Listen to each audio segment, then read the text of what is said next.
What's up, everybody? Billtendo back here again, and today we are going to be moving into the next interview in our series about Game Junction. And we have Craig with Out of Control Games, who worked with Game Junction for a short period of time. And I think he's known Brandon a little bit longer, but basically, we're going to let Craig tell his story. And if you don't mind, Craig, let us know from kind of chronologically from the beginning. How long did you work with Game Junction? How did you meet Brandon? How did you get to working with? Yeah. So met Brandon through one of the Facebook groups. I don't remember which one it was. But anyway, my wife and I were just converting our business from reselling to media. And he's like, "Hey, anybody interested in being on our podcast?" And I was like, "Yeah, sure." Just kind of exposure thing. Small businesses, like, we're Sure, always constantly trying to get exposure out there. sure. And so, like, we had set it up and, kind of like on off, like, had a date and then I couldn't make it. But anyway, ended up making it work. So I was on the podcast in June, July of 2023. And then that's when, Brandy What? was still on the podcast. So you were on as a guest at that time. I was on it as a guest at the time and kind of kept like small tabs, not, really anything. Um, and I mean, Brandy's story's out there. I'm not even gonna get Right, into that. But like even then, like I could like kind of sense like, okay, something's up. Don't really know what's up. right. And then around October, he reached back out like, hey, like you like did well on the podcast. I'm looking for guest host, or for like co-host. I was like, okay. And by this time, I already knew Brandy like had left. She hadn't said anything, just was gone, right? Um, and so I was like, yeah, sure. Like I'm constantly doing the small business hustle, right? And that's when like things got weird because like did like the first episode, and I had done it I like we don't. had I been. don't want to stop you, but I do want to throw this out Yeah, there no, real quick for full interrupt with questions. disclosure. No, it's not a question. This is for people watching. For full disclosure, Craig and I are friends. We Mhm. are also business associates. We do a lot of projects together, whether it's modding projects or media passion projects that we work on together. But at the same time, in that disclosure, Craig and I have not gone over anything on this interview in advance. I have Right, no idea what he's going to say other than what I knew in real time as it was happening. So, right. all right, please Yeah, continue. Sorry yeah. to So interrupt. yeah, and you didn't find out until like one or two episodes into me doing it. And so just kind of full disclosure, like I talked to, and we'll get more into that. But so like we're talking about getting prepped for the first episode I'm going to be on. He's talking about all these other people that are going to join, getting a group chat together, like. And as you've probably heard in several other interviews, like big things coming, plan on doing like all these big projects, right? Well, lo and behold, like one of the big projects is I was doing all of the show notes, probably 90 to 95% of it for that specific episode. Mm, And so I was like, okay, like cool. Um and we get ready to do it, and it's starting late. I'm like, bro, like we're talking like an hour and a half podcast at least. My wife's got the kids, she's waiting on me, the kids are like ready to go to bed. Like we gotta go. right, right. And And so I'd like to say about that, for people that don't know you, Craig and I have done a lot of stuff together over the last few years, and it is a consistent problem for me to get Craig hammered down to a specific time because Craig, even though you're in this space, I gotta admit you're one of the biggest family men I know. So I know there was a couple projects that you and I were going to work on, media wise, and we passed up because you couldn't like guarantee that you would be available at a certain time every week. So I understand the weight of what you're trying to do when you actually agree to do something at a certain time every week. Right. And like now we got, the Nintendo 64 Players and Collectors podcast.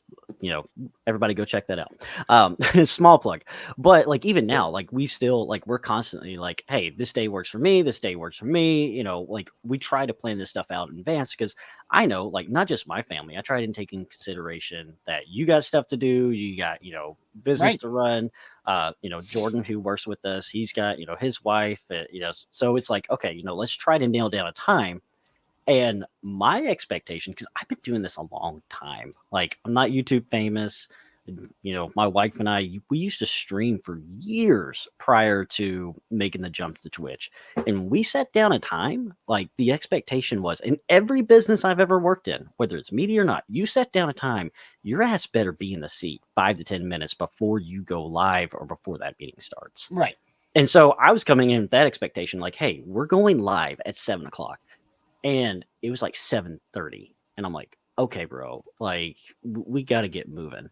And like he's fiddling with settings and all this stuff. So that's like red flag. Like, okay, that all say we go through the episode. And then after the episode, like he's texting me like, hey, I'm not sure all these other people are going to work out. Like they all want to talk about retro and their businesses and stuff. I'm like, it's kind of like the point of the podcast, right? Right. And so like next week goes by, like we're communicating. I'm like, hey, not just for my sake, but for the sake of an episode, I start making some suggestions like, hey, maybe pre-record. And like, I don't mind editing. I work at a job where it's convenient for me to edit on the side while I'm working my 9 to 5. Right. It's how, I get stuff out. And like, he responds back, well, I'm not sure you're going to be like good enough to edit this. I'm like, what the hell? So I remember when you sent me that message, because at this point we had spoken about you dealing with Game Junction, and I was like, what with the not just that excerpt but the entirety of the message, I was like, dude, that reading that makes me feel gross. Like it was with the full context of the whole message, to me it felt a certain way. Yeah, and here's just full disclosure. This is not me bragging by any means, but you and I are data guys, right? I'm a hardcore data guy. Like we can look at numbers and see trends, like not just in like the retro gaming space, but like, you've been in business long enough, like you can see like, hey, like market prices, stuff like that. It works the same way with YouTube analytics. I knew immediately that like, okay, something's up, because he had been playing the victim with some things, saying like talking about all this money he's throwing out to people, getting equipment, yada yada yada. And it's like, okay, bro, like you're talking about all this money you're throwing out like to people, and yet you can't even get your own crap together. Like what's really going on? And keep in mind, by this time I knew nothing about, Thomas's story or Brandy's story or anybody else's story at this point. Right. And so, and not to, pat myself on the back, but we just had a video that hit 50,000 views, another that hit 30,000 views. Right. And hit, the podcast is like maybe making like 100. Yeah. And so it's like, okay, is it, and so, cause I'm looking at the numbers like, hey, what's going to help benefit? And, just try to be a friend, try to be helpful. Well, a little bit time goes by, like I'm like 2 or 3 episodes in. Right. And I'm still doing all the show notes. And it's like, look, bro, I'm like giving my time to this. Like, my daughter's got a dance recital on this day. I cannot be on this day. Oh, yeah. You go. Yeah. Don't worry about it. So the week before that one, I actually called in because he had nobody. Right. And so I don't know if it's like maybe just couldn't get anybody situation. Like, hindsight, I now know, and we won't get into that, but I literally was driving from Houston to Dallas, leaving my uncle's funeral, like, and I call in. My daughter's in the back seat of the car on her tablet. Like, I'm doing this, like, and so you're doing the show over the phone while you're driving. I'm doing the show over the phone while I'm driving. Like, let's just show like that kind of level of commitment. Right, dude. Because me personally, I wouldn't do that for anybody. I'd be like, Craig, I'm not going to be there this week. I have this going on. You're going to have to handle it by yourself, right. or And we're going to have to cancel for the week. Yeah, and this is not. Keep in mind, I promise, I am not bragging. I'm just telling the story, right? I know. But I had done all the research for the show. Like, I knew every single trailer we were talking about, every single subject we were talking about. Like, I can't see the chat, I can't do anything, and it's like all that kind of gets derailed by the unpreparedness on his part. And I'm thinking like, okay, bro, like I'm here driving, it's like at least do your part to prepare. Right. And so we get back on Sunday. On Monday, I got an event, like just I'm in and out, like it's been a long day with work. I get a text, and this, and I admitted full part on. I took responsibility on my part. I even showed the text. If anybody wants to see the text, I still got it screenshotted. Right. Where I get a picture, says Out of Control Games wants to know what Pokemon is your favorite, something along that nature. And I responded like, bro, wait. Is this posted in Game Junction? Game Junction. Okay, let's be clear that Craig is I did not post. A thinker in advance, and Craig, you're trademarked at Out of Control Games, correct? So Out of Control Games is trademarked. We are an LLC. And technically, we're copyrighted. Right, and you've had to defend that trademark already. I have. So long story short, back when we were primarily reselling, we still do just a little bit. Right. We had in the state I live in, somebody opened up a store, Out of Control Games, as a physical retail store after we had already made an establishment. This point, like I'm in the, we've already LLC'd, we're in the trademark, process. And so just full disclosure, anybody that has a business, get your LLC, do a trademark, copyright, do what you got to do, protect yourself. I'm getting calls from this other Out of Control Games with upset customers. They're finding my phone number, my personal cell phone number, which is linked to our business, but they're not finding like these other guys. So I call a lawyer up. Next thing you know, we got a lawsuit. They're down, right?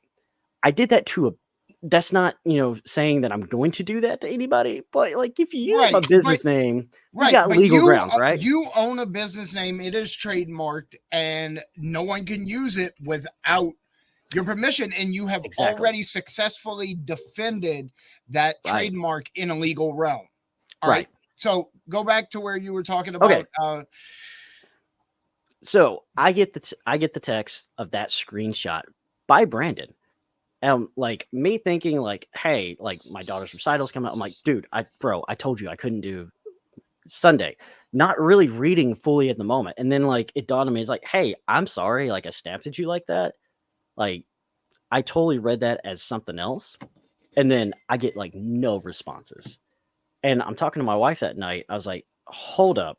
We're like, I showed her because, it had been like a few hours and I'd like had time to like do the thing I was doing. Right. And you know how it is. Like when you're distracted with something, like you get a text, you just misread it. Yep. So I misread the text, apologized, like, hey, and I'm still getting no response, Brandon. I'm not even texting him back at this point. And my wife's like, she is my business partner, not just absolutely. And so at this point, she's like, okay, here's where I'm standing. And so my wife, she like laid it all out on the table. She's like, look, you've been 3 weeks with this. You've always gone over time. And she's like, I know like immediately this sets you off, but she's like, we might have legal grounds to sue him. And I'm like, yeah, you're absolutely right. Like I should like for defamation, impersonating a company, like whatever you want. So just kind of fair warning, if anybody is using their business name and you're working with somebody and they use your name, that is defamation. Like, and you need to have permission to do that in advance. Exactly. You don't seek permission after. Yeah. So that was like the end of that partnership.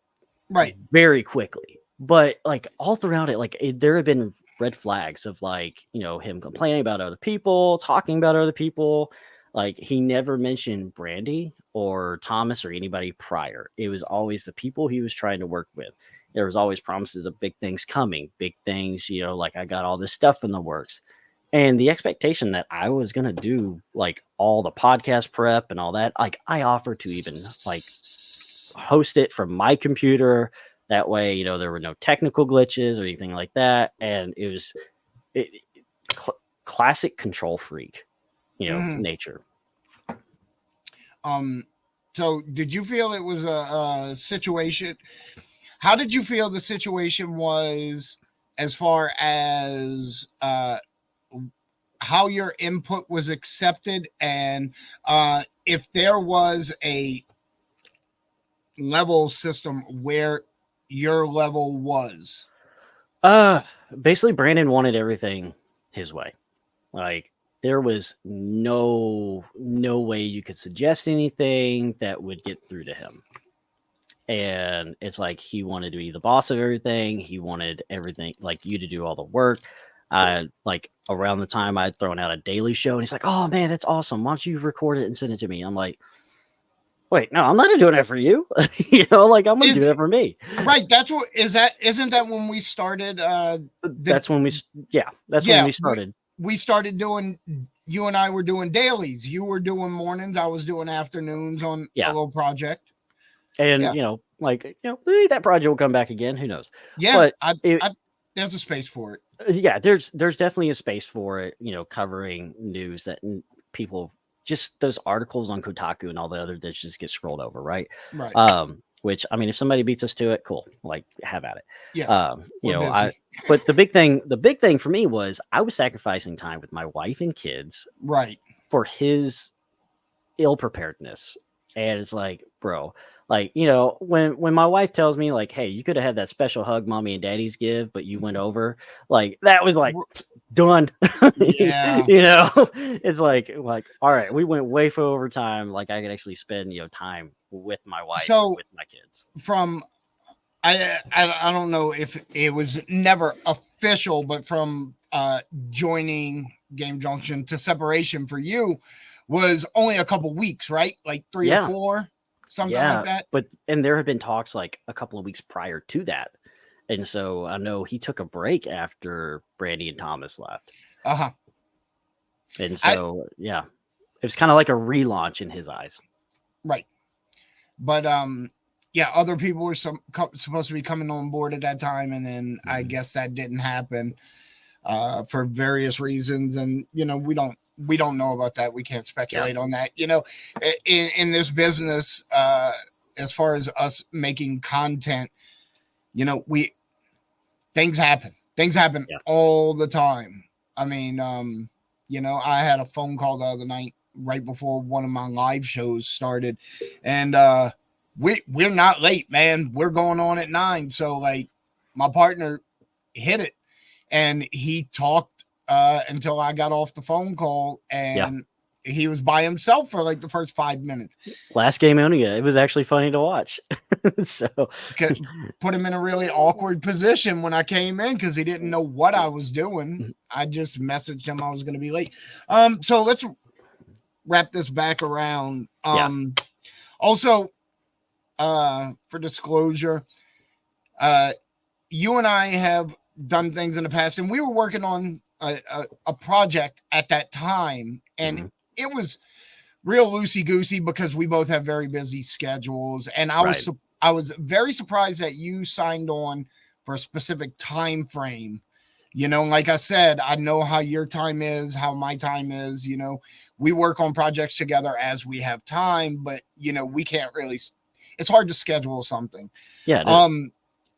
And so I did reach out. Like you told me that you were going to be, and I did tell you to be careful because at that time I already had at least eight recorded interviews with former members of Game Junction. So I don't know if I helped you to be more aware of the situation by saying, hey man, this is what people are telling me, so I need you to watch out for these things if you're going to work with him. Yeah. Well, so you reached out what, like week 2 or something like that? Yeah, as soon as I saw your name on the media, I don't even think you told me. I think I saw your name on the media, and yeah, so it surprised me. So I never told you, but you and like a few other people reached out. Like and nobody gave details, and Right. that was the thing that was like kind of like okay, like and I'm one of those, I don't like talking crap about people. Absolutely. You're one of the Um, most positive people I know. and it's one of those like, Mama always said, if you can't say anything nice about anybody, don't say anything at all. But Daddy always said, if somebody talks crap about you or your family, you sock them in the face. Right. And so, but it was one of those. It's like okay, so like I had those warnings, like okay, like let me, and I had fully disclosed, like, hey, I can only do a limited amount of time. I cannot do an every week thing. Like Right. I, and so the fact I'm doing our podcast every week is a miracle and a half. Right. But like my wife will straight up, and that's not saying my wife is a ball buster or anything like that. She is the like most amazing patient woman in the world. If I tell her, hey, this is the block of time, she is fully supportive. And like she watches our podcast and she laughs at Jordan.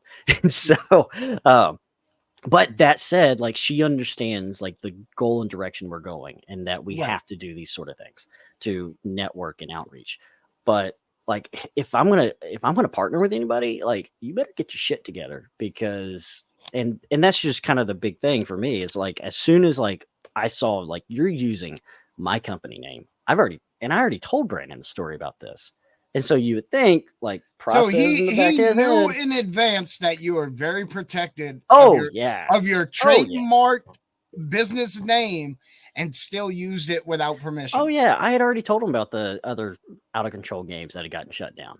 Right. Like, and so you would think, like, yeah, and so just kind of fair warning, anybody, like, not don't just use my business name, but if you're looking to start a YouTube, anything like that, do your freaking research.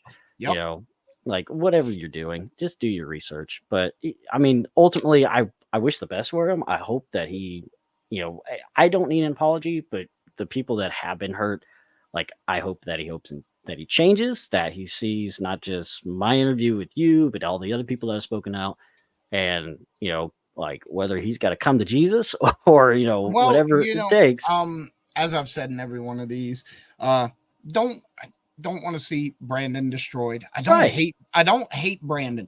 Um, what I want what I wanted to do was create an awareness here of if you're going to work with Brandon or Game Junction, you need to know exactly what you're getting involved with Right. because you're sold a bill of goods that doesn't exist. And then some people say that they've been manipulated and gaslit. And it's, so what I would like to see is for Brandon to acknowledge what's happening because up until this point, all his social media has stayed the same. Yeah. Uh, he's Eh, remained completely silent on it. I think he needs to acknowledge what's happening and the people that have been hurt by him. I think he needs to apologize to them, and I think he needs to figure out a way to do better. yeah. Well, and more importantly, I think not just what Brandon's done or doing, but let it be a lesson to anybody else in this space where, like, if there's a proper way to treat people and conduct business. And if you're going to do something as a partnership, either let there be some form of writing, like, and whether it's text messages, whatever, let there be some form of like, hey, here's how this is going to work. How's this going to operate. Right. Like, and let it be on partially your terms where, because that's the thing, like, I know at the number of subscribers Game Junction has, that channel's monetized. Like, and so it has, and we won't get into ROI, REM, all that stuff, but he's making money, whether it's a couple of pennies or a couple of dollars. Regardless, there's some money in exchange for time of viewers watched, I and will say, um, that may have been lessened dramatically recently. oh yeah, I Because don't doubt it. okay, so we had, and I can tell you exactly when it was. October 18th when Hmm.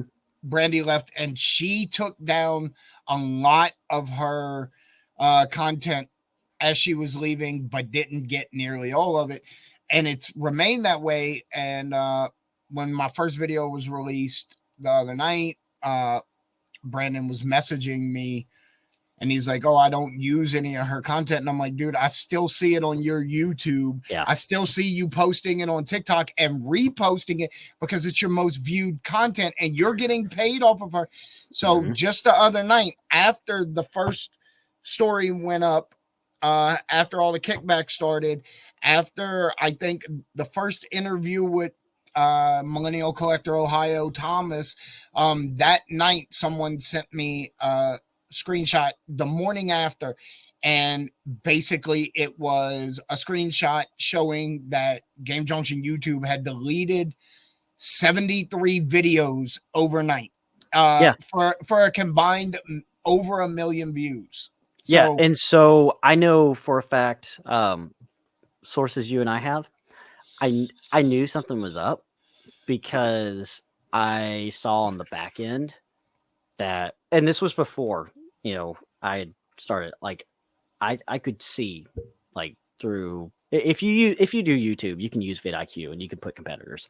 Like, absolutely. I saw like a negative 100,000 views, and I'm like, okay, that's weird.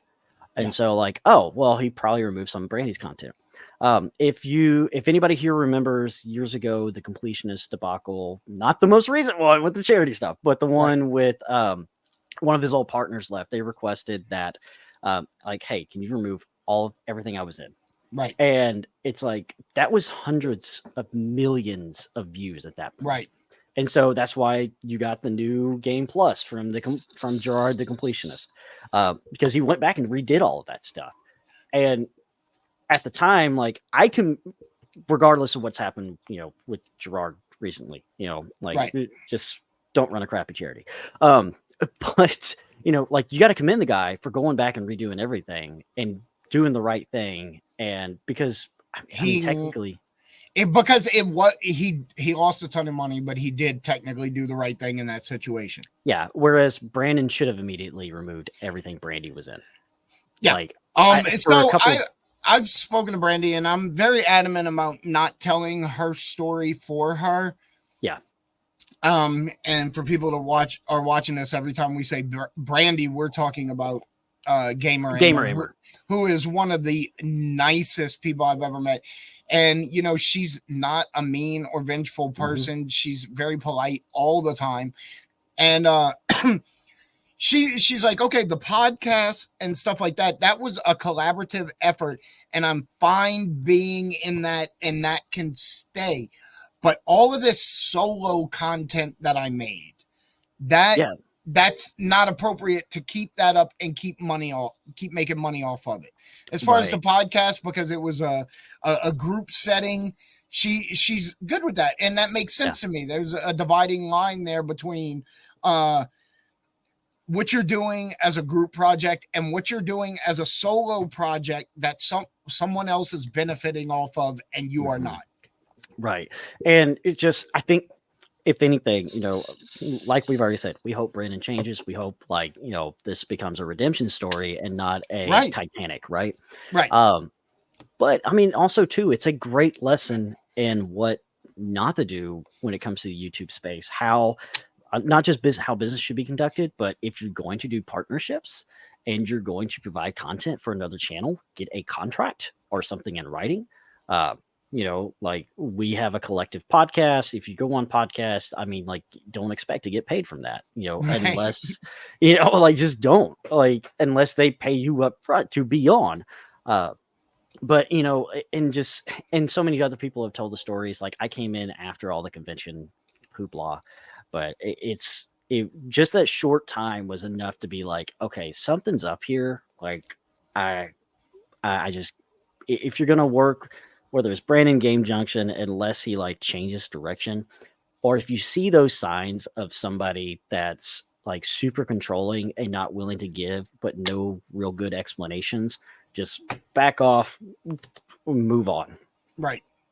Craig, I want to thank you for taking the time to tell us your story of your very limited time with Game Junction. But I'm going to point out why your story was absolutely necessary. This is going to be the 4th part of a 5th-part series.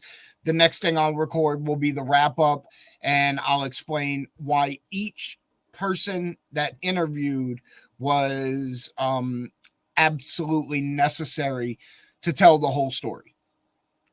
Yeah. And so, yeah, I can definitely say if you have a business and if somebody uses that name, like we got problems. Yeah. And so that was really the ultimate red flag. I want to see what you're going to do when I get an Out of Control Games tattoo. But until then, I'll talk to you later. I will have that arm.